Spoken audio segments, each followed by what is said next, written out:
وعليكم السلام ورحمة الله وبركاته. نور يا جميل. يا اخي عيب اختش وفتح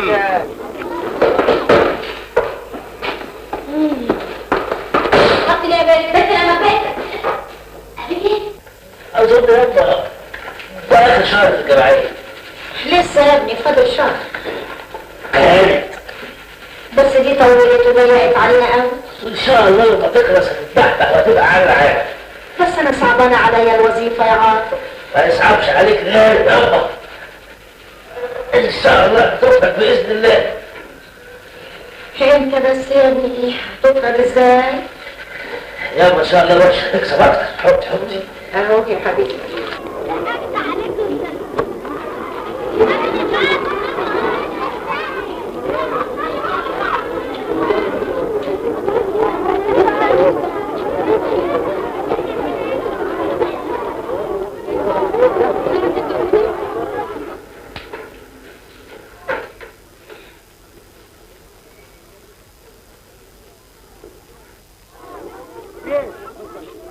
انا بحب الاشبال اللي هيطلعوا من تحت ايدي، وزي ما كنت بوفق ما بين الدراسة والكورة هوفق ما بين الورشة والكورة ان شاء الله.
المساجين والكلب ده ما بقاش انا دولة البدري. ايه بس يا ماما مالك؟ ايه اللي حصل؟ فهميني كده بالراحه. انت وابوكي فوله وانقسمت نصين، عايزين تعرفوا كل حاجه وتفهموا كل حاجه وانتوا واقفين مكانكم ما تتحركوش ابدا.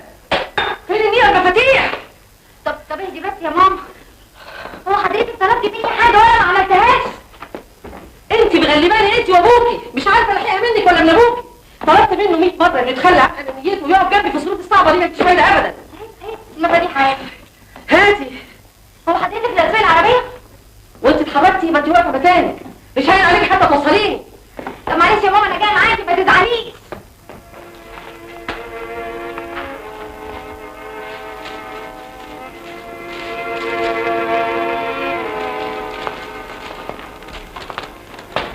علاج 21 يوم يا فتوة، يبقى اكتر من 6 اشهر حبس.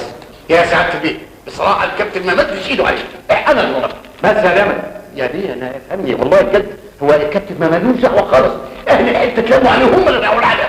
قلت لك افرس الكلام ده بقوله قدام النيابة. ومال اقوله قدام النيابة قدام الحكومة انا ما خدش. انت ايه حكايتك؟ كل اهل الحتة بيشيل التهم عنك ليه؟ انت بتشتغل ايه يا مهندس؟ خش كده انت هو الوضع. خش.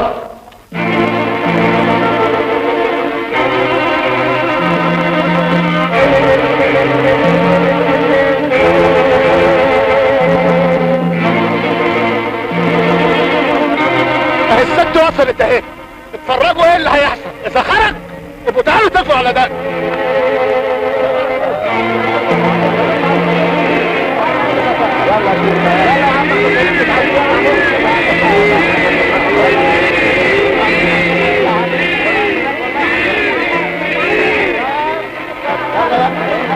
ايه دول؟ اهل الحته جايين ورا الواد اللي ضرب عبده، وبعدين بقول لهم الست هانم مش هيخلصها ان راجل من رجالاتها ينضرب طبعا، فتهجموا عليا وضربوني انا كمان. مش معقول، دي الدايره كلها هنا. بيحبوا الواد في الحته قوي من ايام ما كان لعيب كوره. هو اسمه ايه؟ الكابتن عاطف. طيب انت فاكر نفسك ايه؟ فدوة او صباجي؟ صبرك عليا. لو سمحت يا حضرة الظابط، انا ما بتهددش، وعاوز اقول لحضرتك حاجه. انت لو كنت في مكاني وشفت اختك بيحصل لها اللي حصل كنت اتصرفت زي واكتر شويه. عندك حق، صح يا باشمهندس، انا معاك. انا سمعت كل حاجه والباشمهندس عنده حق فعلا. اتفضلي يا دولة فندم.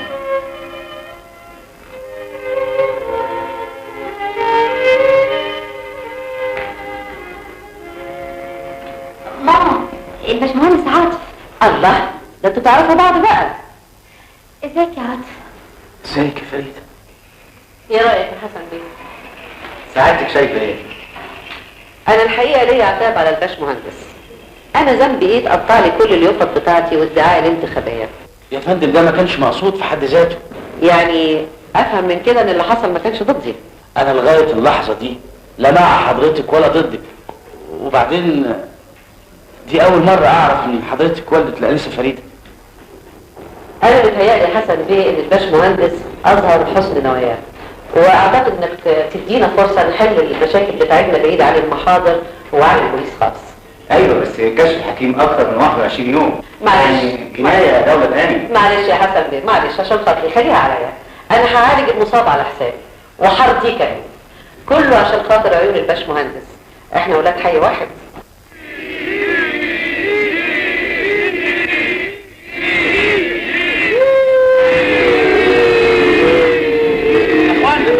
من فضلكم انا عاوز اقول لكم حاجه. انا بعترف قدامكم ان الست دي طلعت ست عظيمه جدا وليها فضل كبير قوي.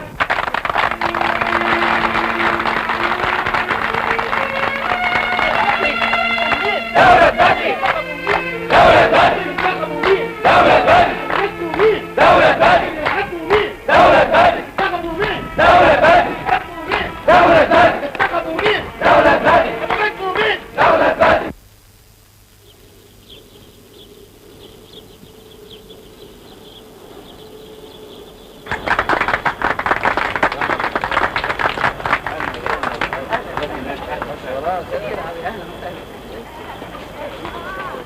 ده ايه المفاجأة الحلوة دي؟ جاي عشان اتفرج عليه. لا انا خلاص راحت عليا بقى. البركة في الاشبال، دول كلهم من اولاد الحي. صحيح؟ انا شايفه انك انت مهتم بيهم قوي الحقيقه. دول المستقبل يا مدام. طبعا، هايل تفكيرك ده يا عاطف. عاوزين حضرتك بقى بعد ما تنجحي في الانتخابات تشوف لنا حتة ارض نعمل عليها نادي بدل ما انا متشحطط انا والولاد كده في النوادي. بس كده انا الاثنين، انا كل ليكم. اتفضلي. يا اهلا كده.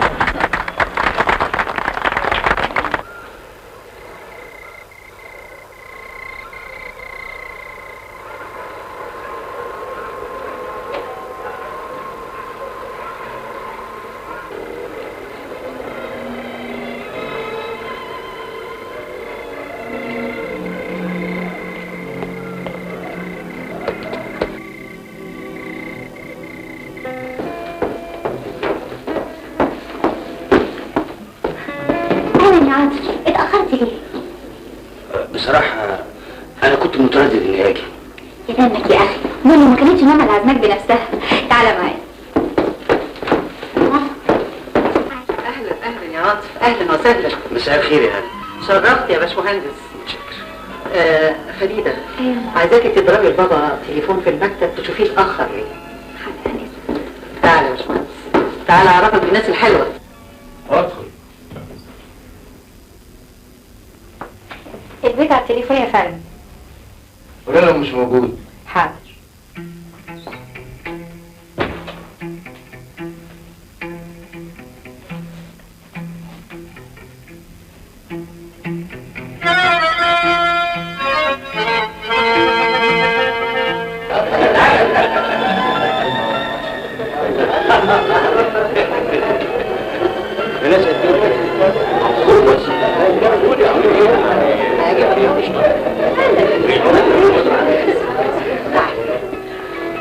اهلا يا بهوات، اهلا اهلا.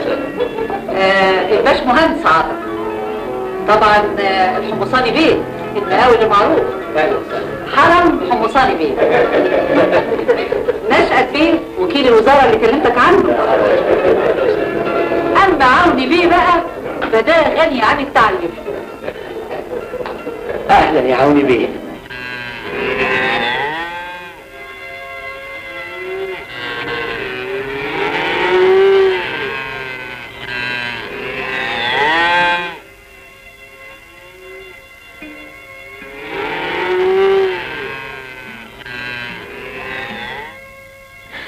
يا بيه كفايه بقى، حرام عليك يا دي الليله السود.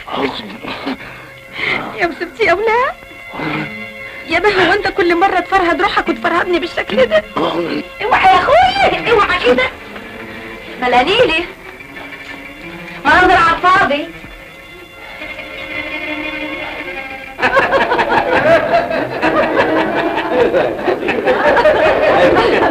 يا حزنك يا نشأت بيه، ده انت دمك خفيف بشكل مش معقول.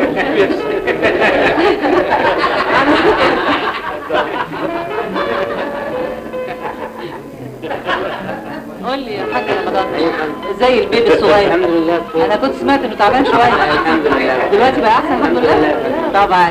وعندك في الاسماعيليه كويسه؟ والله ما حضرتك اتكلمنا يعني دي عشان خاطر هي لسه ما خلصتش. عينيا الاثنين. يا اهلا يا اهلا يا اهلا وسهلا. اهلا وسهلا. اهلا وسهلا. قول لي خلاص مضيت المشروع؟ طبعا مضيته وانتهى. خلاص الارض كمان خلاص. بالظبط. يبقى فين حلاوتي؟ طبعا لازم تيجي. لسه بتحبيني يا عاطف؟ طول عمري كنت بحبك ولسه، بس المسافة اللي بيني وبينك كبيرة قوي. انت فين وانا فين؟ لما اتخرجنا من الجامعة لقيتها فرصة ان احنا نبعد عن بعض وادفن حبي جوايا، لكن ما كنتش عارف ان الظروف هتجمعنا تاني. طول المدة اللي فاتت حاولت اعرف طريقك فين، سألت عليك كل اللي يعرفوك، بس ما حدش قدر يدلني على طريقك. بصراحة بقى زعلت منك، خصمتك بيني وبين نفسي، انك ما فكرتش تدور عليا ولا حتى تعرف طريقي. ما نسيتكيش لحظة واحدة، كل يوم كان حبك بيكبر جوايا يوم عن التاني.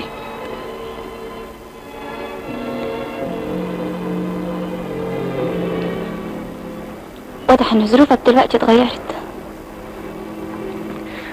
يعني الحمد لله دلوقتي قدرت ادبر قرشين وبدأت افتح ورشة خراطة، انا املي فيها كبير قوي. اثناء جولاتي في الاحياء الشعبيه لاحظت ان الناس بتشتكي من حاجات كتير قوي. ايوه وعندهم حق الحقيقه. طبعا. يعني مثلا الاضاءه، مفيش موجود ابدا اضاءه في الحواري الصغيره. ايوه عمليه صعبه جدا. طبعا. مثلا الميه اللي دايما بتتقطع، النور اللي دايما بيتقطع، يعني في شويه مشاكل كده لو قدرنا نحلها ولو بشكل مؤقت صدقوني الناس دول هيقفوا جنبنا ويساعدونا. طبعا. ايه رايكم؟ طبعا كل اللي بتقوله في ايدينا وممكن يتنفذ. اكسكيوز مي. اتفضلي. ما لازم. يا فريده كلمتي بابا؟ مش موجود يا ماما في المكتب. ولا في المزرعه؟ لا انا ما اتصلتش هناك، مش عارفه. طبعا اذنك يا عاطف. اتفضلي. قدام يا فريده.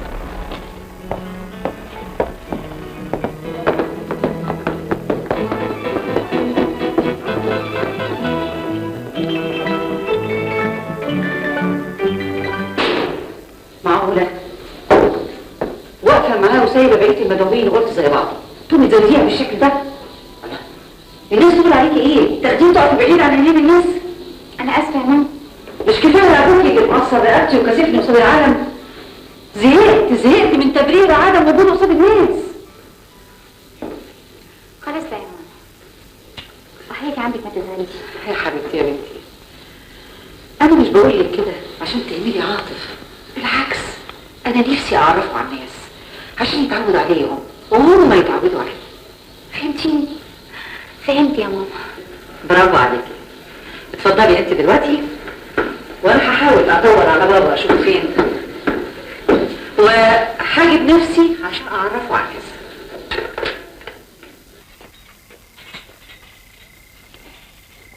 قاعدة كده ليه يا بيت؟ بسم الله الرحمن الرحيم. خضتني يا مرسي، فيها ايه؟ قاعدة كده ليه يا بيت؟ ما تقوم يا بيت عشان ننام. انت جرالك ايه يا بيت؟ انت مش سامعاني؟ ليه يا مرسي؟ خش يا اخوي، انا جايه.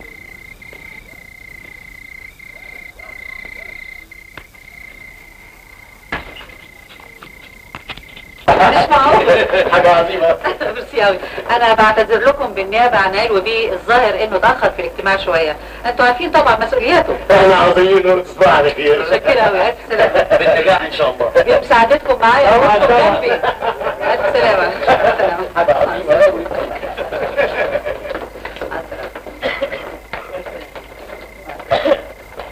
سعيدة أوي أوي أوي. ألف سلامة. لا تعالوا أنا عايزاكم. تعالى. بكرة عايزة أسلمك في الفضل. عاطف اشوفك تاني. ازاي؟ طبعا يا عاطف أنت مش غريب عن البيت، عشان كده أحب أعتذر لكم.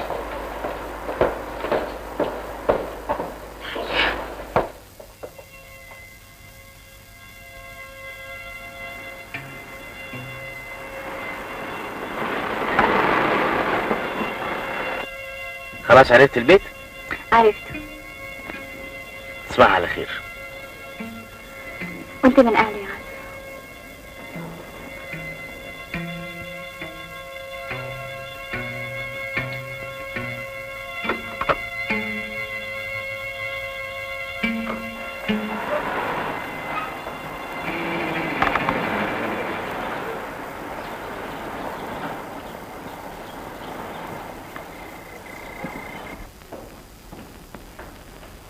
علوي.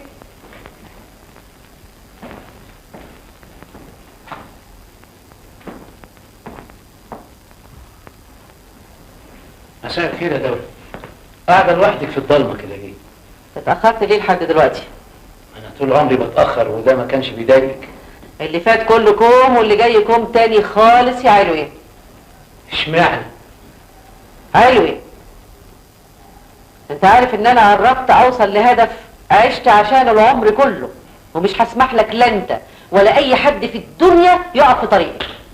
ايد لوحدها ما تسقفش يا دولة، ولما توصلي افتكري انك انت ما وصلتيش بمجهودك لوحده. تقصد ايه؟ الفلوس؟ من غيرها ما توصليش. لما انجح اعوضك قد الفلوس دي 100 مرة واكتر كمان. وما تنساش ان فلوسك دي انا عملتها بمجهودي انا وبده. عارف عارف يا دولة عارف. طب مش هتنامي؟ لا، اطلع اتعشى ونام انت. حاضر حاضر يا دولة، هتعشى وانام. حاضر.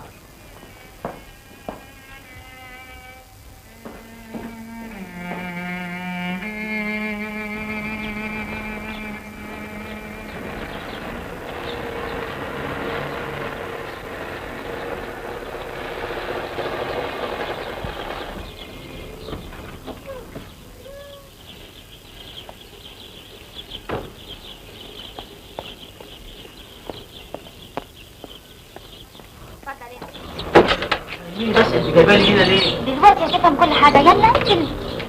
يلا خلاص خلاص.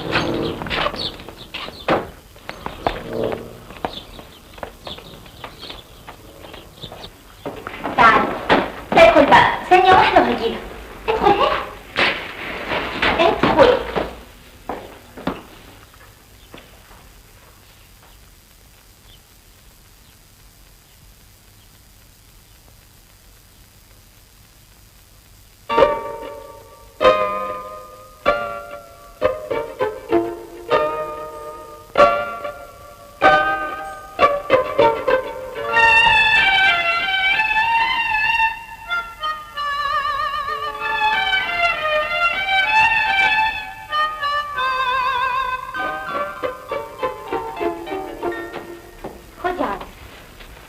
ايه ده؟ افتحها وانت تعرف. طيب ايه دول؟ انا عايزاك تسدد كل الديون اللي عليك وتفتح الورشة. اسف يا فريدة، ما اقدرش اقبل ده. اخص عليك يا عاطف. انت هتعمل فرق بيني وبينك؟ مش احنا لما نتجوز هنبقى واحد؟ يعني يرضيك الناس يقولوا عليك بتشتري راجل؟ ده انا اشتريك بعمري يا عاطف. وبعدين كده اني عارفاك كويس قوي ضمنك. انا ما كنتش اعمل اللي انا بعمله ده. خلاص يا فريدة، سيبيني اعيش زي ما انا، زي ما ابويا رباني وعلمني. يعني بترفض اني اقف جنبك؟ تقفي جنبي بقلبك بحبك، ده اللي انا صحيح محتاجه يا فريدة.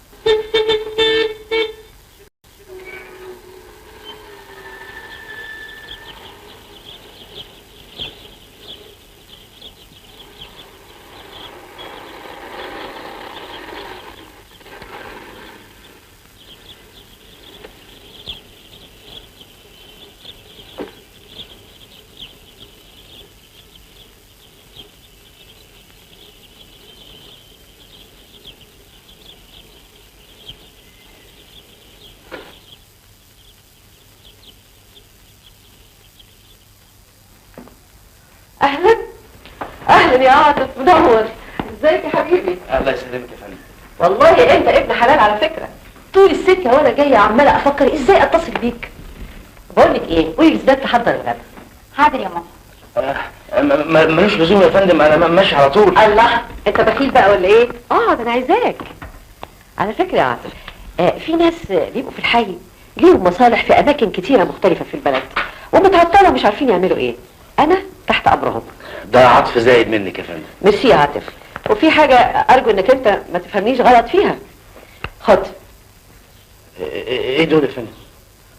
خد بس، اسمع كلامي. هقول لك خدهم وهقول لك ليه. في ناس بيبقوا فقراء ومساكين خالص ومحتاجين فلوس، لكن كرامتهم ما بتسمح لهمش ابدا انهم يطلبوا فلوس ولا يمدوا ايديهم. طب حضرتك يا فندم لما تيجي الحي يبقى وزعيها عليهم. ما هو ده اللي انا مش عايزاه ابدا، مش عايزه حد يعرف ان انا اللي اديتك الفلوس. بقول لك ايه، بكره عايزه انزل الحي.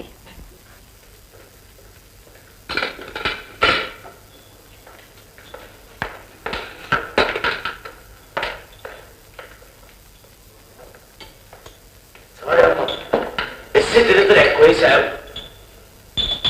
كويس، ربنا يجعل الخير على قلوب عيالك. انا كنت فاهم ياما ان الناس دول ما بيحبوش اللي زينا. طلعت ست فاهمه وواعيه قوي، كلمتني عن مشاكل الناس زي ما تكون عايشه وسطهم بالظبط.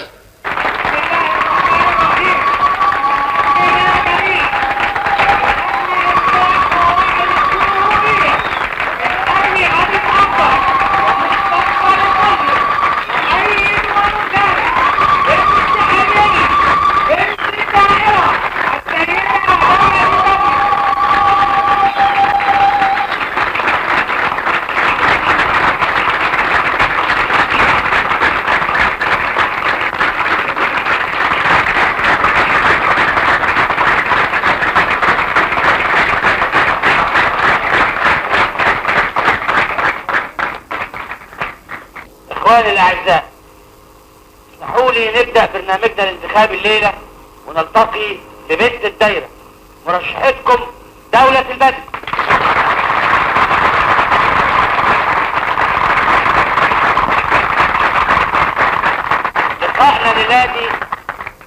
لقاءنا الليله دي هيكون لغه الحوار وعنوانه المحبه. الشقه دي الدوله. حاضر. الست دولة وعدت بانها تحل كل المشاكل دي.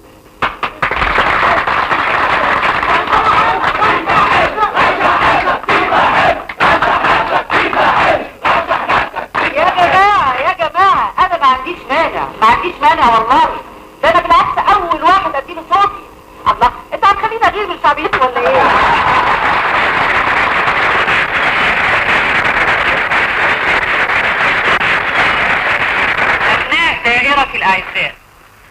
أبناء دائرتي الأعزاء، أنا الحقيقة مش عارفة أعبر عن شعوري.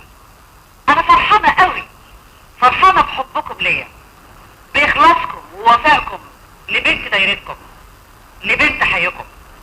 أنا اتولدت هنا بينكم وعشت فترة من صبايا معاكم هنا في نفس الحي. صحيح بعدتني الظروف عنكم شوية، لكن دوام الحال من المحال. انا منك وانت منا، واللي بعتنا ما يورد جنة. والله انت وامثالك يا كوماندا اللي ما هتعرضوا على جنة ولا هتشوفوها بعينيكوا حتى، يا نصابين يا ضلالية. تصدق بالله الجدع اللي اسمه كوماندا ده النهارده الظهر كان مشور المرشح التاني وبيقول نفس الكلام. دي تجارة يا ابني وده زمانها. الشقة يا ست هاني. حاضر، من عينيا دي وعينيا دي. سامعك. كل طلباتكم مجابة ان شاء الله.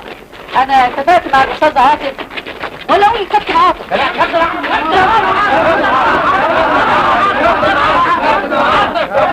انا اتفقت مع الكابتن عاطف انه هيجي لي بكره ان شاء الله البيت ومعاه كل طلباتكم، وانا هفرزها وادرسها واوصلها بنفسي للمسؤولين. أميرة يا ست هانم، أميرة. عينيا الاثنين، وتاكدوا ان انا هكون عند حسن ظنكم ان شاء الله. تخبوا بيه.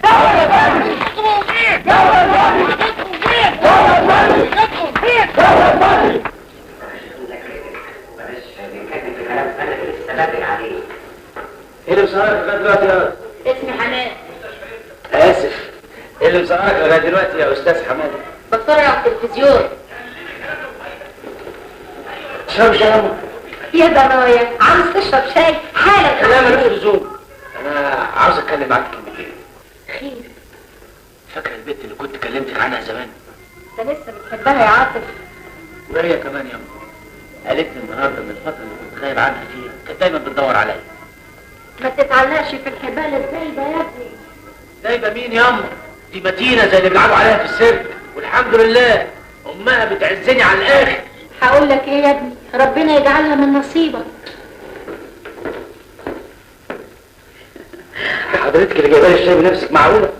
ليه مش معقول؟ الله، هو انت غريب؟ ده انت خلاص بقيت واحد من البيت. اتفضل. وعشان كده سوري يعني بقدمها لك الشاي من غير صنايع. ربنا يديم المعروف. عاطف، انا دايما هعتمد عليك في حاجات كتير قوي، وانا تحت امرك في اي حاجه. وفي المقابل انا كمان هكون تحت امرك، ومش هتاخر عنك ابدا في اي حاجه. اي حاجه؟ اي حاجه، ومن دلوقتي. طب على العموم انا طلبي هيبقى بعدين. المهم دلوقتي طلبات الناس، وكانت هتطلع من بقي واقولها لها. وما طلعتش ليه يا استاذ؟ انكسرت؟ لا ما كسفتش ولا حاجه، بس مساله ان انا اخد ايدك دي مساله عاوزه ترتيب، يكون عندها خبر، وبعدين لازم بابا كمان يبقى موجود علشان اتعرف بيه بقى. ولا ايه رايك؟ يلا بينا. السلام عليكم يا ولاد.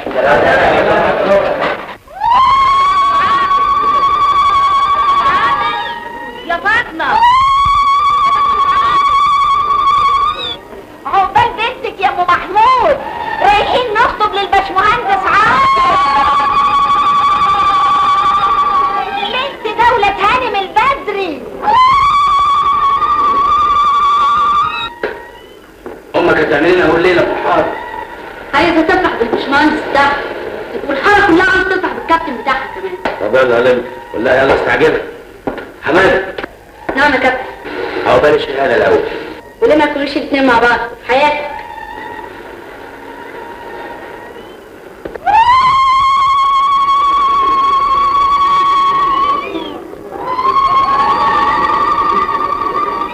اسكت يا واد، لبست البط كنت بقيت ايده. بطلوا ايه يا معاذ؟ ده انت زي الورد والقمر اهو. اتفضلي. مساء الخير. مبروك يا باشمهندس. مبروك يا باشمهندس. بخير يا هندسه يا حبيبي.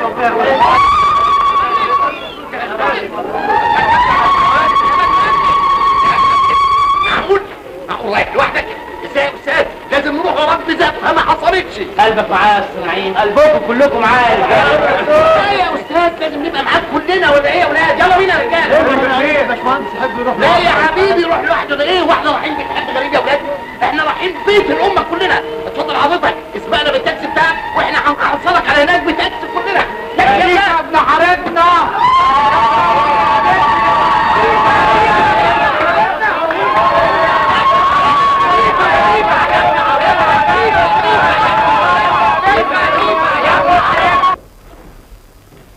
مين اللي جه تحت يا فريده؟ ده عاطف يا ماما، جه تحت ومعاه ناس.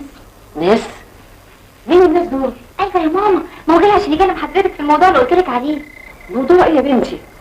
لا يا ماما نسيتي. انت قلت له ايه؟ قلت له اللي حضرتك قلتيهولي. انا اللي قلته ان انا عايزه اتكلم معاه لوحدنا، مش يروح ويجيب الدايره كلها لنا. لا انا ما فهمتش ان حضرتك عايزه تكلميه لوحده. طب خلاص انا هتصرف.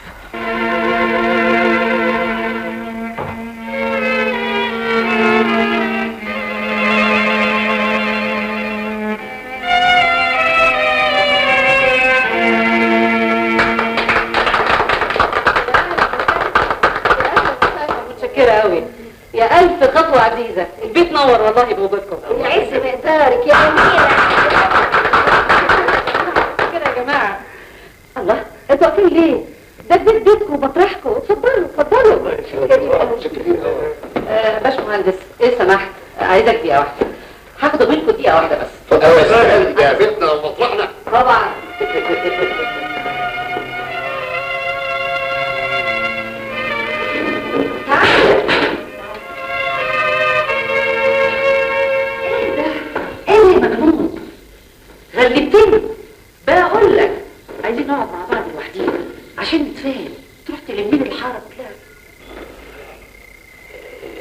فندم اصل انا ما جمع الا ما وفق. البنت كانت بتكلمني ومخها مش فيها خالص.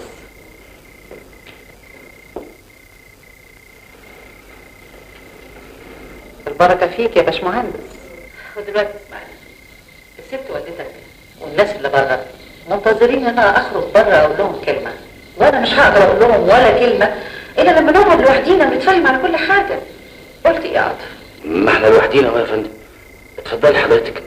لوحدينا؟ والله العظيم انت مش معقول خالص. انا عايزه نقعد مع بعض لوحدينا نتفاهم على كل التفاصيل. والمشكله دلوقتي مش دي المشكله، المشكله في الناس اللي بره دول. هنعمل فيهم ايه؟ انت لازم تخرج تتكلم معاهم. اتصرف يا عاطف، انا ما احبش حد ابدا يزعل.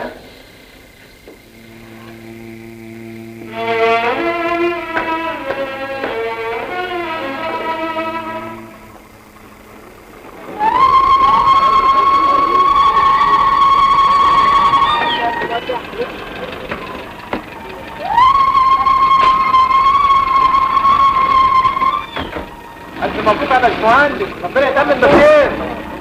الفرح يا رجاله، جمالكم الفرح ولادكم باذن الله. الفرح حلو.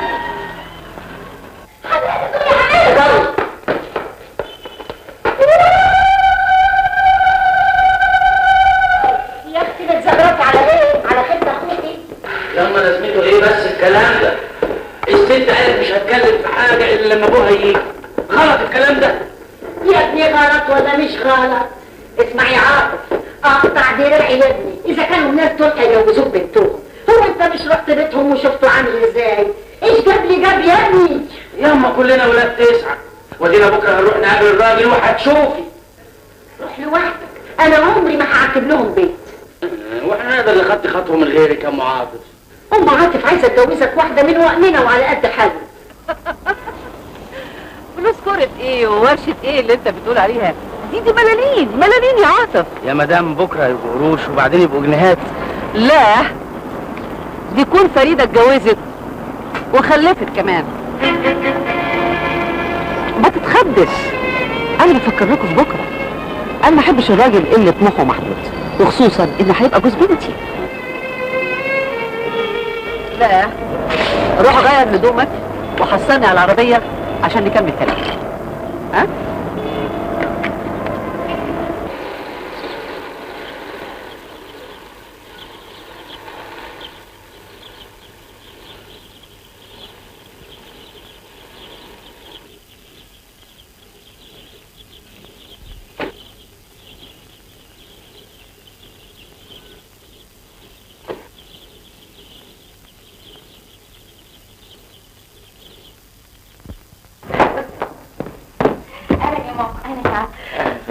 هندوكم بقى قبل ما اطلع اغير هدوم وانزل لكم على طول. تعالى معايا، قولي بقى ايه اللي حصل؟ لا دي اسرار ما اقدرش اقول لك عليها. يعني مش هتقولي؟ لا. طب عشان خاطر العسل ازاي يا اخي؟ بس لو ما كنتيش تحلفي. امك دي يا فريده كل يوم بكتشف فيها حاجات تخليني احبها اكتر. اكتر مني؟ مش هتصدقيني لو قلت لك ان انا في اللحظه دي حاسس زي ما تكون امي انا. وبعدين معاك يا علوي، انت هتفضل مزروع لي في المزرعه كده لغايه امتى؟ مش شغل يا دولت وانا بلعب. يا شيخ بلا شغل بلا بتاع. عملت ايه في الارض اللي احنا هنصلحها؟ ده مشروع كبير يا دولت وعايز تفكير. تفكير ايه بس وبتاع ايه؟ انت مش قلت لي خلاص انك جاهز؟ يعني اخد الارض واسيبها بور يا دولت؟ مش ممكن يا سيدي، مش هتفضل بور ولا حاجه. انا هجيب لك كل المكن اللي انت عايزه. مين اللي هيستورد ده؟ انت بس مالك ومال الحاجات دي؟ مش لازم اعرف. حاضر يا سيدي. عاطف. عاطف مين؟ الواد بتاعنا ده.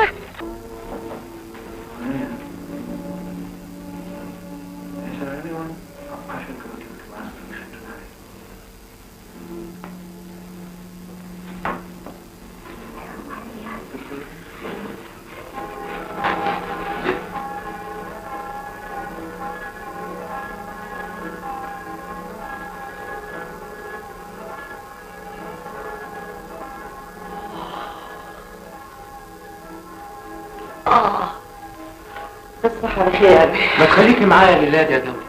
علوي انت جرى في مخك حاجه؟ خليك رقيق، ما تبقاش كده همج وجلف. هو الراجل يبقى همج وجلف لما يقول لمراته انها تفضل معاه لله دي؟ الله، الموضوع ده احنا حسمناه من زمان وانتهينا خلاص. انت اللي حسمتيه مش انا. انا ما دام حسمته يبقى اتحسب وخلاص. دولة تصبح على خير يعني. انت من اهل الخير يا دولة.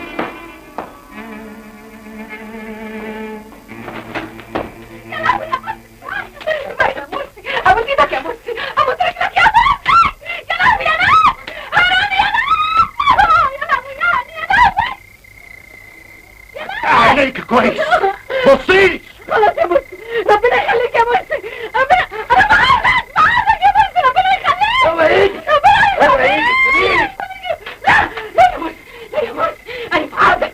احب على رجلك يا اخوي، احب على رجلك يا مرسي، احب على رجلك، احب على رجلك. الله يا بنتي الكلب، اكون موريك النجوم في عز الظهر. ماني شايفاهم، ماني شايفاهم، ماني شايفاهم. اخرسي ما ترديش عليا. خرس يا مرسي، خرس يا مرسي، خرس يا مرسي. فين قومي. بس اروح فانو داعي. قومي قومي، هات الشاش. همج جلف.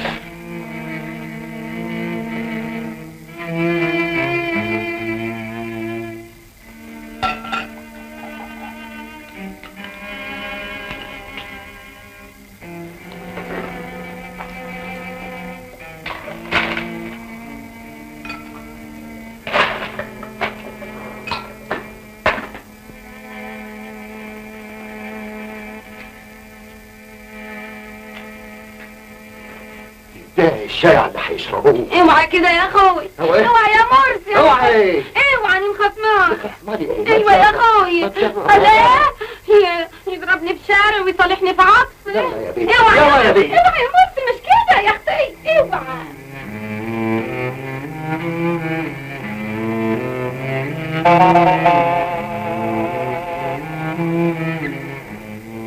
الواد مرسي ده همجي جلف. يا شجر القرفة يا محمرة الشفة، عايزة عريس خفة يسهر معايا الليل. يا ليل يا ليل والله الهوا ميال. خلاص يا بنت يا كريمي، ايوه يا اخويا. انا مش عايزك تروح عند الزفت اللي اسمه علوي ده ابدا. بتغير عليا يا مرسي. مش راجلك يا بنت. ايوه يا اخويا، راجلي وسيد الرجاله كمان.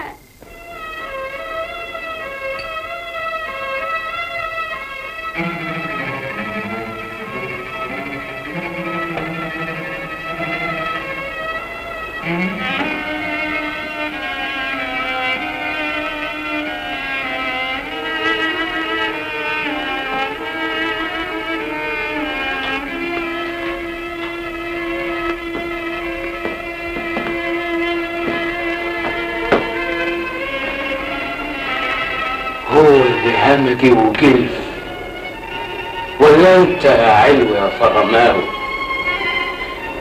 انت اللي يا علو يا فرماوي، انت اللي يا علو يا فرماوي، انت اللي يا علو يا فرماوي. دولة بتزعل ايه يا علوي؟ انزلي هنا كلميني. لما اقول لك انزلي كلميني تبقي تنزلي وبسرعة. انزلي بسرعة. طيب انا عايز اعرف دلوقتي انا هنا ايه، راجل ولا مش راجل؟ انت رجعت للسكر تاني يا علوي؟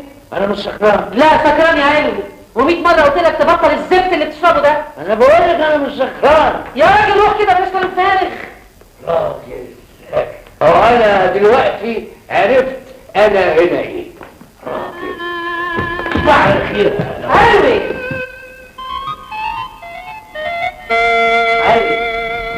علوي علوي قوم بقى يا علوي. دولة. صباح الخير يا دولة. صباح الخير يا علوي. قول لي ايه اللي عملته امبارح بالليل ده؟ عملت ايه؟ لا ولا حاجة. طب بقول لك ايه، يلا حضر لي الفطار عشان نفطر سوا. زينات مش موجودة؟ موجودة، لكن انا عايز افطر من ايديك انت. حاضر حاضر يا دولة.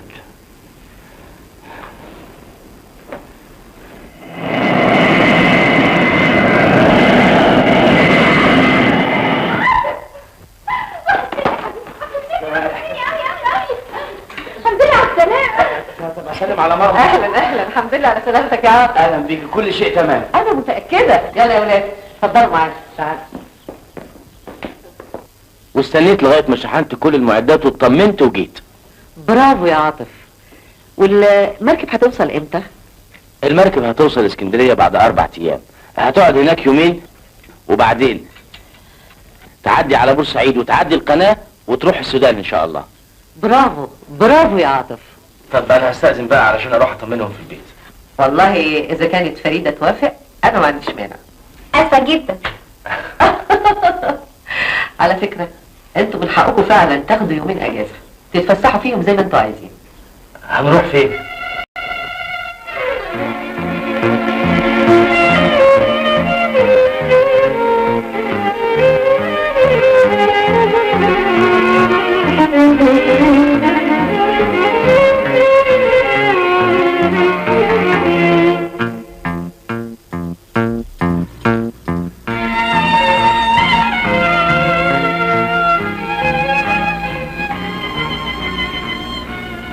انا بحب المكان ده قوي، وانا كمان، عشان اول مرة اتقابلنا فيها جينا مع بعض هنا.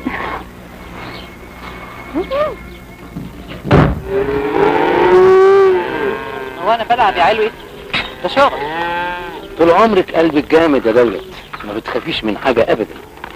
شفت بقى مين فينا الراجل؟ انت يا دولة. لا فشل، ده انا ست قوي لكن بمليون راجل. الفلوس جاهزة؟ نديهم شيكات. انت نسيت ولا ايه يا علوي؟ دول ناس ما بيتعاملوش مع الشيكات خالص، كاش ماني. جاهز؟ جاهز جاهز يا دولة.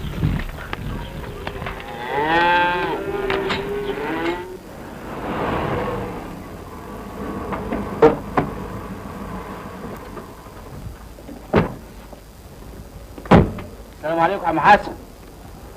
وعليكم السلام.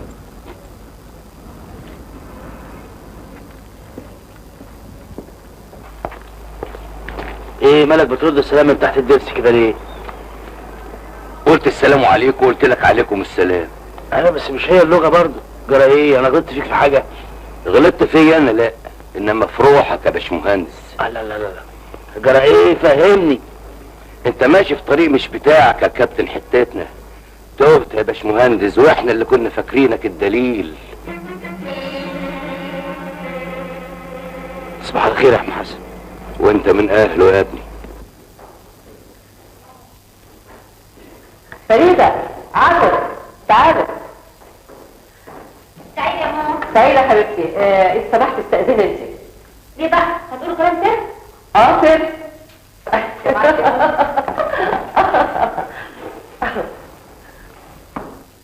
خلاص يا عاطف، انتهينا من هزار وجينا للجد. اقعد عايزاك. الآلات كلها وصلت اسكندرية الليلة، والناس اللي هيخرجوها لنا هتروح تتقابل معاهم، وطبعا انت اللي هتقابلهم وانت اللي هتخلص معاهم. هي الآلات دي هتنزل هنا في اسكندرية؟ امال كنت فاكر احنا هنوديها السودان نعمل بيها ايه؟ ايوه بس انا معلوماتي ان احنا مستوردين الآلات دي لشركة في السودان. ايوه احنا مستوردينها لينا احنا عشان نصلح بيها ارض العلوي. طب والمطلوب مني ايه بالظبط؟ شوف يا سيدي،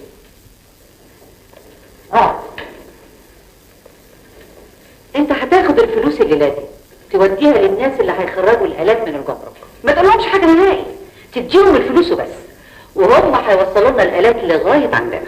طب وسيادتك او علو بيه مش هتبقوا معايا؟ بصفتنا ايه؟ دي الشغلانة كلها باسمك وبيك بتاعتك.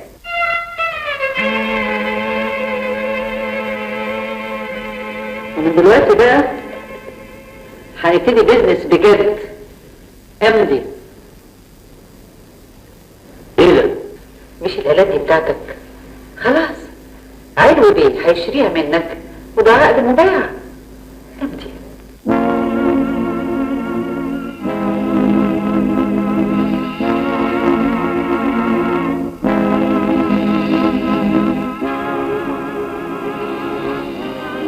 غلطت فيا انا؟ لا، انما في روحك يا باشمهندس. لا لا لا، جرى ايه؟ فهمني. انت ماشي في طريق مش بتاعك يا كابتن حتتنا. تهت يا باشمهندس، واحنا اللي كنا فاكرينك الدليل.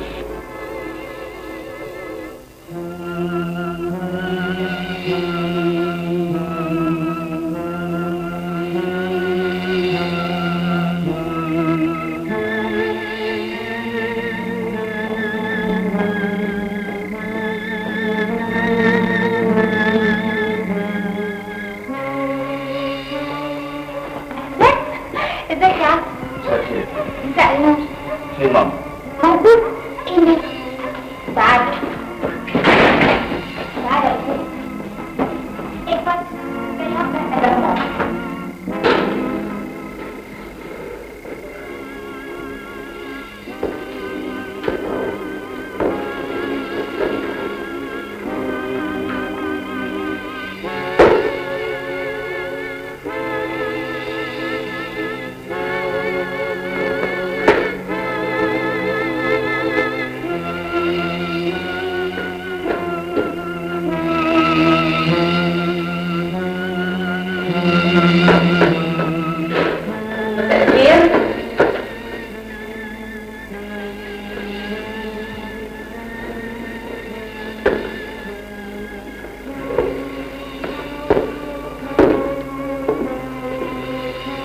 مساء الخير يا عاطف.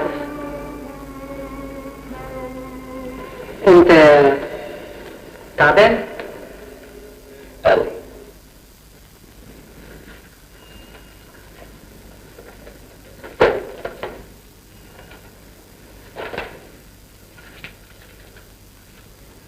خد دول وروح واقعد عدي فيهم وانت هتخف على طول. ايه دول؟ الله، حقك.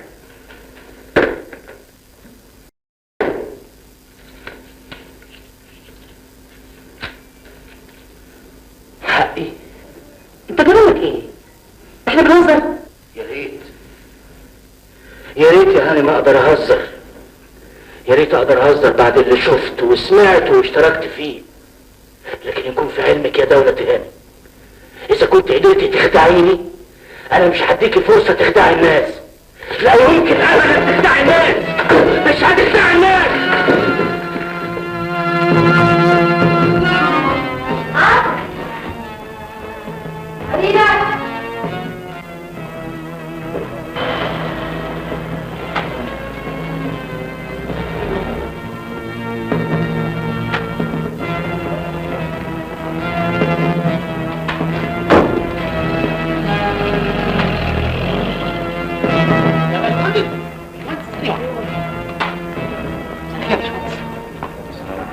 لا مؤاخذة، ايه اخبار الشقة؟ شقة ايه؟ شقة ايه؟ الشقة اللي قالت عليها ست دولت. رايح نفسك يا الصناعية، مفيش شقة. مفيش شقة يعني ايه يا باشمهندس؟ ايه؟ ضحكت عليا؟ ضحكت عليك؟ ضحكت علينا كلنا يا الصناعيين.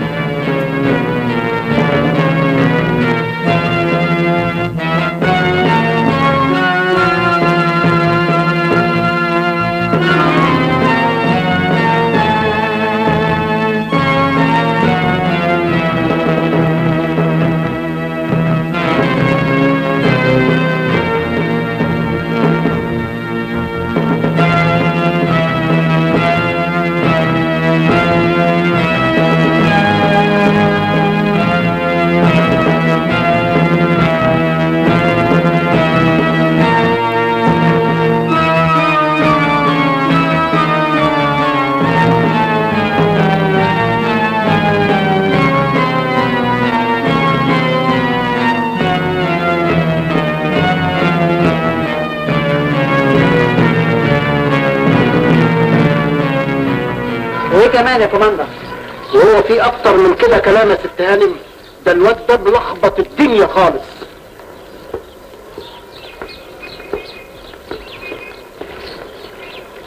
بقول لك ايه، معاك تصريح الصوان؟ ايوه يا فندم، جاهز في جيبي. تروح تبنيه حالا دلوقتي وانا جاي اكل ليله. يلا. حاضر يا فندم.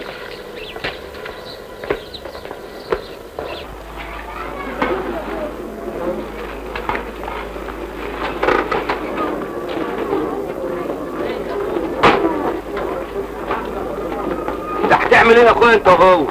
هنعمل مولد، حلقة ذكر. طب روح يا اخويا اعمله عند بيتكم. الله، ما تمدش ايدك. ما بقتش ايدي ايه؟ سيبه يا عم حسن، سيبه عشان ناخد دي الارض. تمام ربنا الحاجة.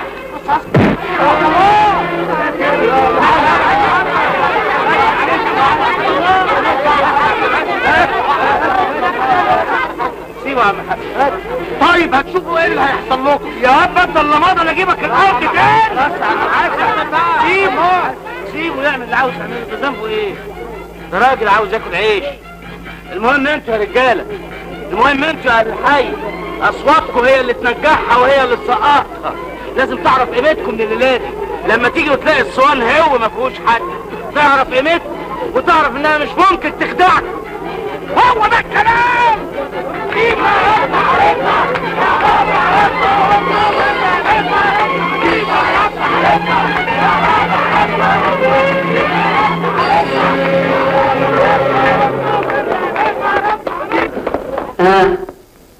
ايوه ايوه يا كوماندر. طيب ولو حصل اي حاجه تانية برضه كلمني وانا هتصرف.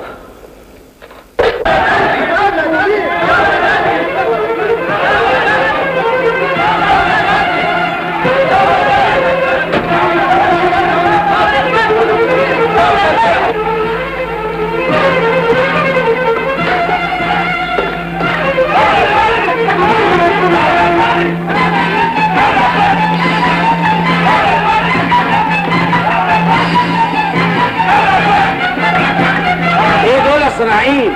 انك يا كابتن عاطف، انت عارف.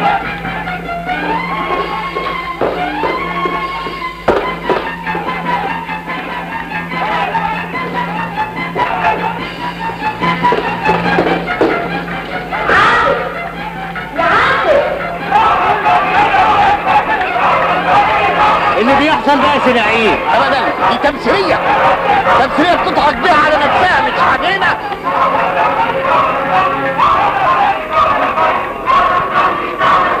أبناء حي الأعزاء، أبناء حي الشرفاء، أنا عارفة حماسكم وغيرتكم على بنت دايرتكم، وأرجوكم ألا تدعوا أحد يستفزكم لكي يفسد علينا هذا اللقاء.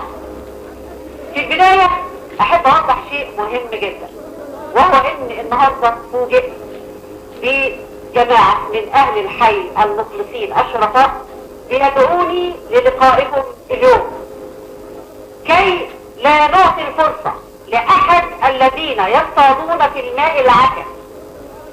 وأنا جيت هنا عشان أقول لهم فلعلهم لا يعلمون، وإن كانوا لا يعلمون فليعلموا إننا وانتم من أصل واحد ومن سينة واحدة وولاد دايرة واحدة، وإن كتابنا دايما كان مشترك من أجل الديمقراطية، من أجل الحرية، من أجلكم جميعا، من أجل مصر.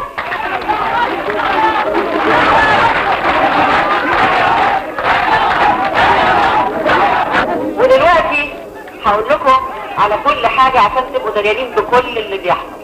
أنا ما بخبيش عليكم حاجة أبدا. في البداية انتوا عارفينها، نزع صوري من على الحيطان والافيشات كلها على الصفحة.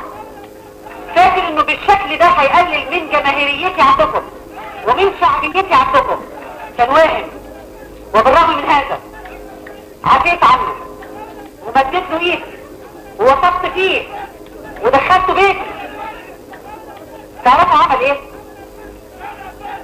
حاول يلون في البيت اللي دخل فيه وكان عيش وملح غازل بنتي، ومش كده بس، وكمان هددها لو رفضت الجواز منه هيمنع اصواتكم عني.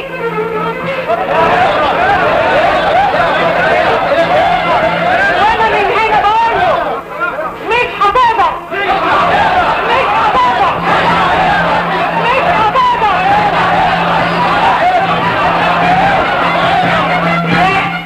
لن نقبل هذا الابتداء، لن نقبل هذا الاسلوب، لن نتخلى عن مبادئنا. انا افضل ان انا اكسر رفضكم واكسر مقاطعي المطموع والمشروع في المجلس على اني اكسر بنتي وجوزها الواحد ما بيحبوش. كدابة! كدابة!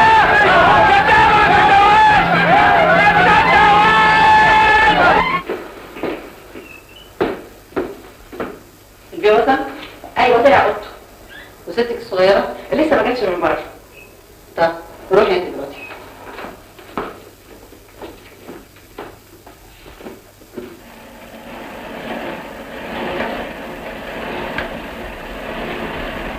انت هنا من امتى يا قلبي؟ من بدري. عملت ايه؟ لا ما تخافش عليا، لسه بدري قوي على اللي زي عاطف ده. مش عارف يا دولت، العيار اللي ما صيبش يدوش. لا لا لا ما تخافش عليا، انا اللي ماسكه عليه حاجات كتير قوي، هو مش ماسك عليا ولا حاجه. انت متأكدة؟ انت عارف دولت. ربنا يستر. تصبح على خير.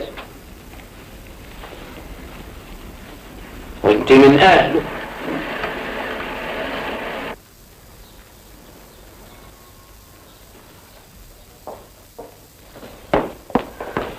فريدة اتأخرت كده ليه يا ماما؟ ماما، نعم. الكلام اللي بيقوله عاطف ده صحيح؟ مش فاهمة كلام ايه؟ اقدر اعرف من سيادتك ايه اللي حصل مع عاطف امبارح بالليل؟ ما انت سألتيني السؤال ده قبل كده وانا قلت لك بعدين هبقى احكي لك، انما خفت احكي لك لانك بتحبي عاطف وهتزعلي عشانه، لكن يبدو ان هو بيقول لك حاجات غير حقيقية. وايه هي بقى الحقيقة؟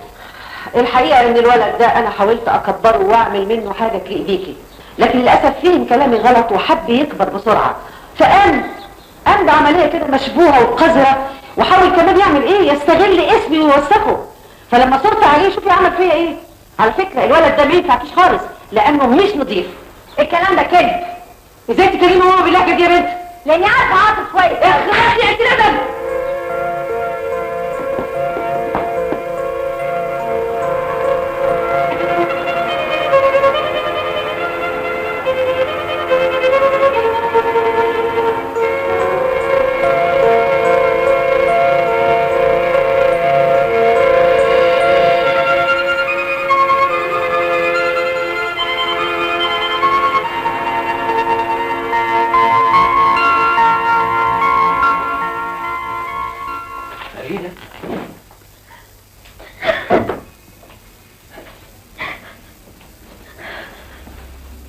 مالك يا بنتي؟ ماما مش كده؟ ايوه يا بابا. صدقيني يا بنتي ان والدتك يهمها مصلحتك. انا زمان كنت زيك كده وزي عاطف، بس الفرق اللي بيني وبين عاطف ان كنت مبسوط شوية معايا فلوس، لكن كنت عنبلي. لكن والدتك بذكائها قدرت تخليني اكون الثروة دي كلها في خلال 10 سنين. هي شاطرة جدا في التخطيط، فارجوكي تسمعي كلامها، لان كلامها في الاخر هو الصح. واذا كنت بتحب عاطف حاولي تقنعيه. فريدة،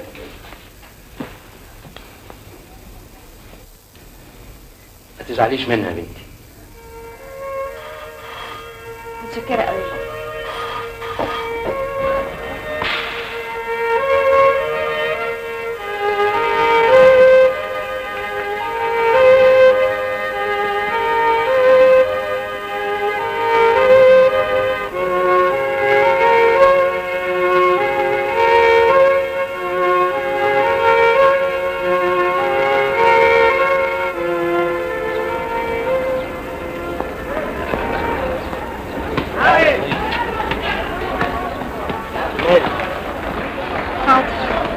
انا عرفت كل حاجة وجاي دلوقتي اسألك سؤال واحد، ترضى تتجوزني؟ يعني سكت. اسكت علامة الرضا. خلاص يا عاطف، انا مش هستنى موافقة حد، يلا بينا على المأذون. فريدة، انت عارفة ظروفي كويس وانا مش مستعد اغيرها. وانا موافقة. يلا بينا.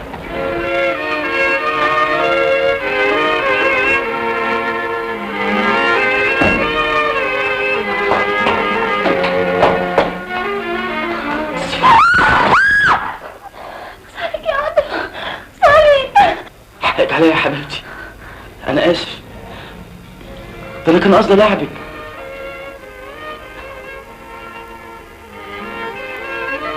انت ايه بقى اللي رجعك بدري؟ مش عارفه ايه اللي رجعني بدري؟ لا مش عارفة. الوقت اللي بنقضيه مع بعض قليل قوي. يستاهل.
مفيش اخبار عن فريدة يا دولت؟ في علوي. فين يا دولت؟ ومخضوض عليها قوي كده ليه؟ مش بنتي يا دولت؟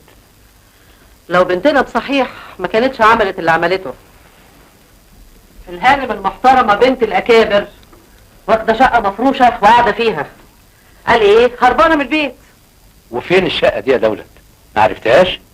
اسأل كوماندا يدلك عليها. كوماندا مين وبتاع مين؟ انت تنزلي معايا دلوقتي وندور عليها. انا اروح لها بكرة، هي اللي تيجي ورجليها فوق رقبتها. لما القرشين اللي معاها يخلصوا والجوع يقرصها هتيجي هنا. هتروح فين يعني؟ هتروح لعاطف. تروح له تشبع بيه ويشبع بيها. ده برضه يرضيك يا دولت؟ علوي، انا مش فاضية ليك ولا لبنتك، انا عندي الاهم. دي كلها ايام على المعركة الانتخابية. الله، اسيبها واروح ادور على بنتك؟ ما تتحرق يا اخي كده يا دولت. حاضر. ولاقي الكوماندا فين دلوقتي؟ معرفش، روح له الحي اسأل عليه. حاضر حاضر يا دولت.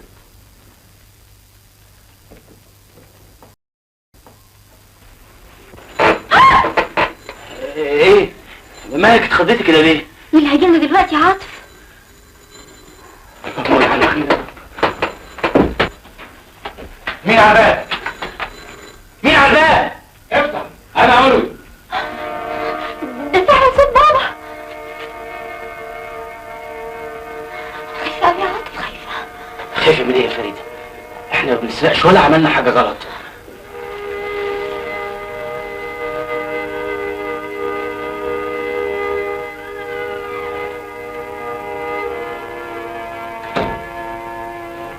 مين ده يا فريدة؟ انا عاطف هلال يا عمي. ما انا عارف انك عاطف زفت. انا هقتلك، هموتك، اشرب من دمك يا كلب يا جوزي.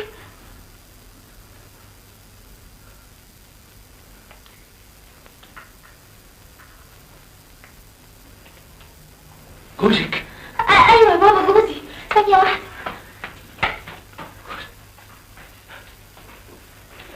استريح استريح يا عمي.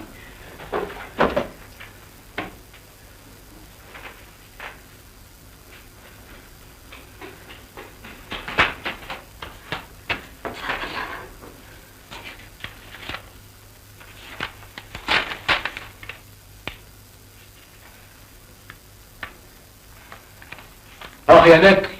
تاني يا عمي بعد ما قريت القسيمة بقى ما تعزمنيش على فرح بنتي. عايز اشرب شرباتها واقدمه بايدي. كنت عايز اغني وارقص والناس تقول لي مبروك. كنت عايز اشوفها بتوب الفرح والورد حواليها. كان نفسي في حاجات كتير كتير قوي، واكيد انتوا كمان كان نفسكم. على كل حال حصل خير، والخير فيما اختاره الله. انا مش جاي علشان اقلبها غم. شوفوا عايزين تعملوا ايه وروحوا اعملوه.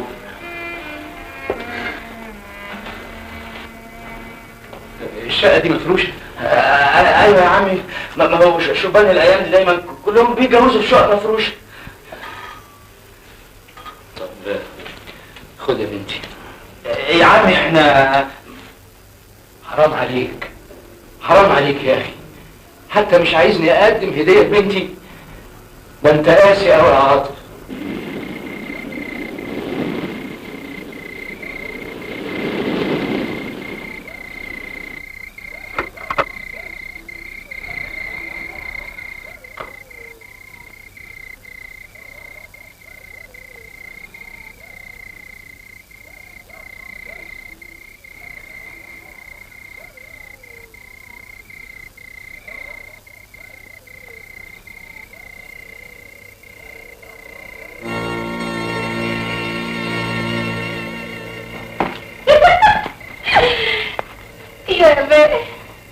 ما جيتيش على طول ليه يا كريم؟ يوه، مش كنت بشوف مرسي اذا كان مشي ولا لسه؟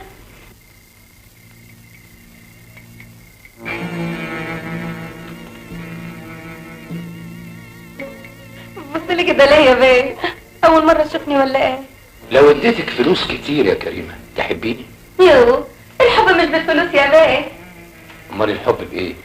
الحب بالحب يا بيه. طب ما انا بحبك يا كريمة. حبيتك العافية يا بيه. العافية؟ صح، هي العافية يا كريمة اللي لازم تحبني. العافية صح. بتضحكي على ايه يا كريمة؟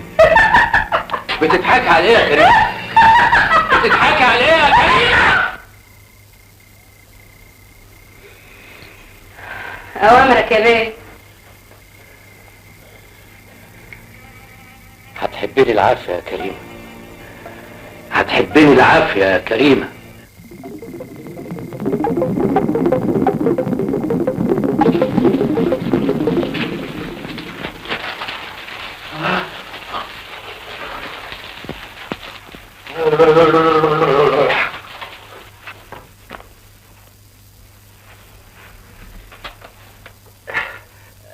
بقول ايه يا فريدة؟ لو نزلت شوية تتضايقي؟ ايه؟ اصل ماما تعبانة قوي وانا قلقان عليها بصراحة. هتخرج وتسيبني لوحدي يا عاطف؟ علشان اطمن على ماما. طب هترجع النهارده ولا هتبات هناك؟ حبيبتي انا ما اقدرش ابات بعيد عنك دقيقة واحدة.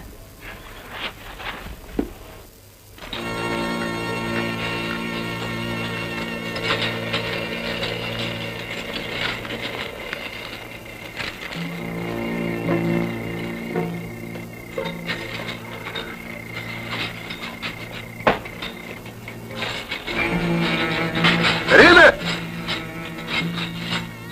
يا كريمة،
حبيتك العافية يا كريمة؟ حبيتني وحبيتك انت كمان يا بيه. كانت مخصماني يا كريمة، العافية كانت مخصماني. وفرحتك يا بيه. البركة في فريدة والواد عاطف، وقفوا قدام دولت وقالوا لها لا.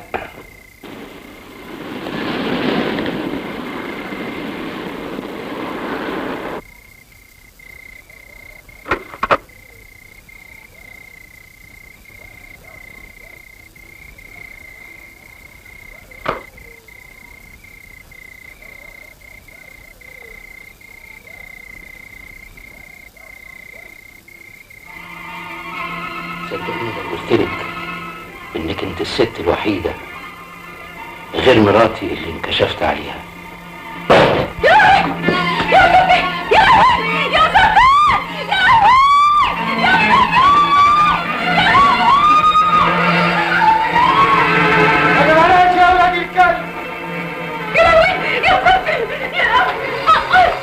يا جمالات يا ولاد الكلب!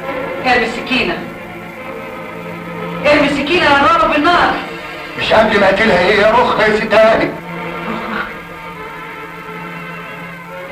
قتلت علوي؟ كان بيبعتني مشاوير عشان ياخدني مع مراتي وما رحتش. ارمي السكينة يا مصر.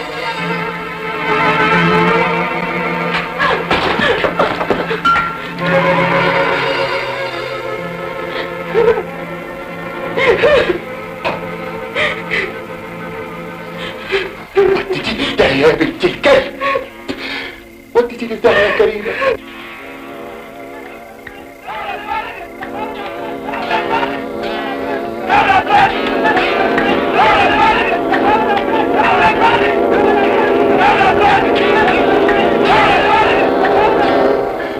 بصي تعال هنا، تعال هنا. اسمع، انا اقدر انقذ حياتك ولا حتى خليك تخش السجن. ازاي؟ لو نفذت اللي هقول لك عليه. قوم تاخد مراتك وتهرب من هنا على طول وتنسى اللي حصل، فاهم؟ معقولة مش هتبلغ الحكومة؟ انا رحت في داهية واللي جاي كان. يلا يلا مش فاهم فرق، يلا خد مراتك على طول، امشي من هنا، يلا غوص ايديا. ربنا يخليك يا ست يلا هاني. تعال خد مراتك معاك، يلا ربنا يخليك يا ست هاني. قول يا اخي.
دي اخرتها يا علوي، بعد العمر ده كله تخني ومع مين؟ فضحتني، ضيعتني. لكن لا انت ولا اي حد هيقدر يهد اللي انا بنيته. ده انا ضيعت عمري عليه. مش هسمح لك، مش هتقدر يا علوي، مش هسمح لك ابدا تهد اللي بنيته، مش هسمح لك ابدا يا علوي، مش هتقدر، مش هتقدر.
وسيادتك او المرحوم ما شعرتوش بدخول القاتل عليكم، وخصوصا ان المكان ما كانش فيه حد غيركم؟ اللحظة اللي كنا فيها ما خلتناش نحس بحاجة ابدا. بتقولي انك قدرتي تتعرفي على القاتل وتطرديه وتطلقي عليه النار. ازاي رغم الوضع اللي كنتوا عليه قدرت توصل للمسدس؟ المسدس كان تحت المخدة، ودي خصلة قديمة فيا وفي المرحوم. والقاتل ما حاولش يهاجمك؟ حاول، لكن سرعة وصولي للمسدس خلته خاف وهم. وبناء على ما تقدم قررت النيابة القبض على المدعو عاطف هلال للتحقيق معه فيما هو منسوب إليه. ايه يا عم حسن؟ امي جرالها حاجة؟ لا يا ابني اطمن، امك بخير. امال ايه اللي حصل؟ ده انت اول مرة تجيني هنا. البوليس قلب عليك الدنيا والمخبرين مالين الحارة. بوليس ومخبرين؟ والبوليس دور عليا ليه؟ بيقولوا انك انت قتلت علو الفرماوي جوز دولة البدري. ايه؟ اسمي عاطف محمد هلال. الوظيفة مهندس. انت عارف متهم بقتل علو الفرماوي. ما حصلش. انا محترم انك مقدم نفسك للنيابة علشان تحقق معاك، وهيزيد احترامي ليك لو جاوبتني بصراحة. وانا بقول لحضرتك بصراحة ما حصلش. بنت المجني عليه اللي هي زوجتك قررت في اقوالها انك سبت البيت بالليل ونزلت. رحت فين يا عاطف؟ انا رحت ازور امي المريضة. دولة البدري بتقول انك كنت واقف ضدها في الانتخابات. ايه اقوالك؟ انا فعلا كنت واقف ضدها في الانتخابات وما زلت بعد ما اكتشفت حقيقتها. انت عضو في حزب من الاحزاب؟ انا عمري ما كنت عضو في حزب ولا فكرت اني اكون. كل اللي كنت بعمله ان اي حد منهم يتكلم كويس كنت اسقف له، وسقفت لدولة هانم كتير وهللت لها اكتر لغايه ما اكتشفت انها وافقت على خطوبتي من بنتها علشان تستخدمني في عمليات مشبوهه. سفرتني بره وطلبت مني ان استورد الات زراعيه لحساب شركه في السودان واشحنها على باخره تدخل مينا اسكندريه ترانزيت. نفذت اللي طلبته مني بالظبط، وللاسف ما اكتشفتش اللعبه الا بعدين. بنتي فريدة يا حبيبتي، بس يا حبيبتي، بس يا فريدة، بس تعالي يا حبيبتي، تعالي اتفضل امك يا حبيبتي، تعالي. صدقيني يا بنتي يا حبيبتي، صدقيني كل الكلام اللي قاله لك عاطف مش مظبوط. ده انا والمرحوم ابوك ياما حاولنا معاه عشان نقوم من سلوكه شويه، مفيش فايده لانه منحرف، ودي انت شفتي النتيجه. معلش، لكن الحق مش عليه، الحق عليا انا والمرحوم ابوكي اللي ما بلغناش عنه. خايفين على شعورك يا بنتي. مش قادرة اصدق يا ماما، مش قادرة اصدق، مش قادرة اصدق اني كنت مخطوبة للدرجة دي، مش قادرة. يا حبيبتي انت لسه صغيره وما عندكيش اي خبره ابدا. والحب اعمى. انت مش بنفسك قلتي انه سابك بالليل ونزل؟ يعني احنا ما جبناش حاجه من عندنا يا حبيبتي. طب يقتله ليه بس يا ماما؟ يقتل بابا ليه؟ انا خلاص ما بقتش قادره افهم حاجه خالص، مش قادره افهم اي حاجه، مش قادره.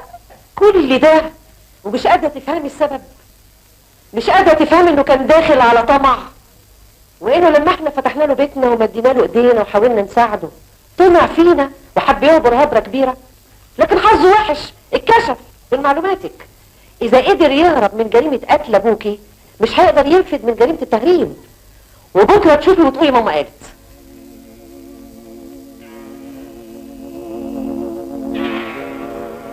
فريده يا بنتي، اذا عايزاني اتصل بالنيابه واقول لهم انه انا شاكه في انه عاطف، انا مستعده اعمل اي حاجه عشان خاطرك. لا يا ماما لا يا حبيبتي، انت بقيتي دلوقتي اغلى حاجه عندي في الدنيا، ما عنديش غيرك، وما يهمنيش ابدا في الدنيا غير سعادتك. انهي سعاده دي بس يا ماما؟ انهي سعاده اللي بتتكلمي عنها؟ سعادتي مع قاتل ابويا يا حبيبتي ده بقى جوزك خلاص. وقاتل ابويا ولا يمكن هيمس شعره واحده مني تاني. عاطف بلال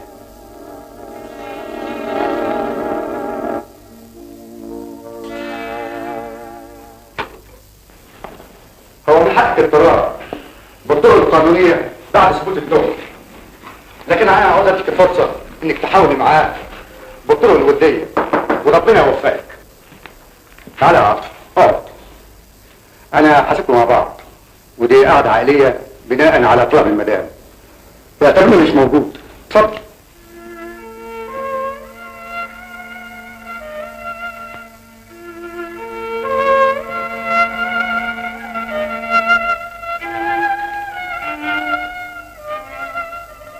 لسه مصدقه اني قتلت ابوك يا فريده؟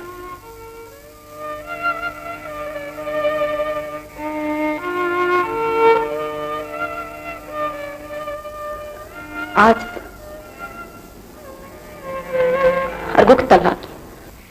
فريده، انا جيت لغايه هنا برجليا لاني واثق من براءتي، وعارف كمان اسباب اتهامي، وانت كمان عارفاها. ده كذاب يا عاطف، كل اللي قلته ده كده. لا، انا مش كذاب يا فريده.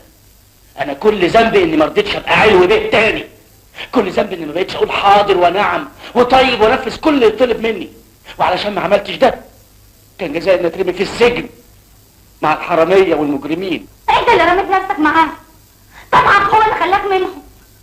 انا لما ماما طلبت من بابا يديك فلوس كان عشان تكسب رزقك بالحلال، لكن انت استأثرت الحرام ولما انكشفت قتلته.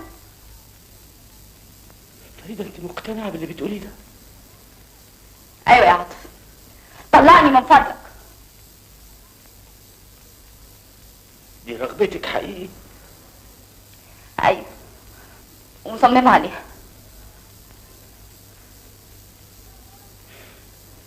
فريده انت طالب.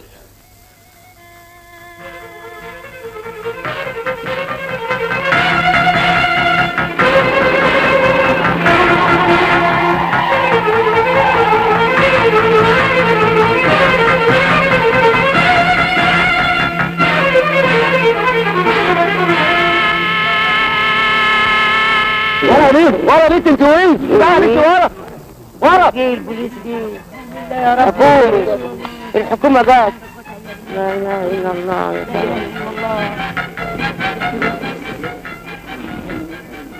حد منكم بيقدر يتعرف على الجثه دي؟ بص يا بنت النويه، حد ممكن يعرف الجثه دي؟ مش بقى لها ملامح يا بيه.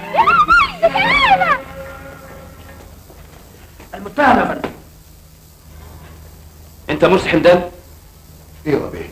انت قتلت مراتك يا مرسي؟ ايوه قتلتها يا بيه، وقتلت. انا هعترف بكل حاجه يا بيه.